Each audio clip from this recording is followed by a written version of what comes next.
wasn't still insuring it, there was no paper trail to where this vehicle was, or do we know? We don't know. I don't know. I know there was no transfer until, 5 years later. Yeah, so this is off the back of Amber Costello's case. And this is really, we talked about this in our previous episode, that in 2010, I believe he could have been identified because of this very good description of quite an unusual vehicle, the first generation Avalanche, and the fact that he was described as an ogre between 6'4", 6'6", this empty gaze. And I see that when I look at these pictures of him. I call it the ice cube effect, when nothing's really firing behind the eyes. But David Schaller gave that description and nothing happened. That tip was never followed up on. Yeah, And let's talk That's the about the room. politics of that. Yeah.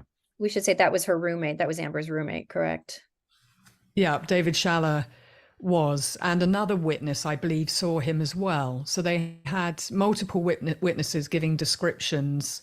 And I think you're right, Jim. He must have known, because there was the encounter that he had before. Amber would use a ruse where she would invite Johns to her property, and then she would negotiate, take the money, and then a man would come in, her housemate, and pretend to be her boyfriend that's angry and outraged. And the John would then disappear, scurry away, feeling embarrassed, and they keep the money, basically.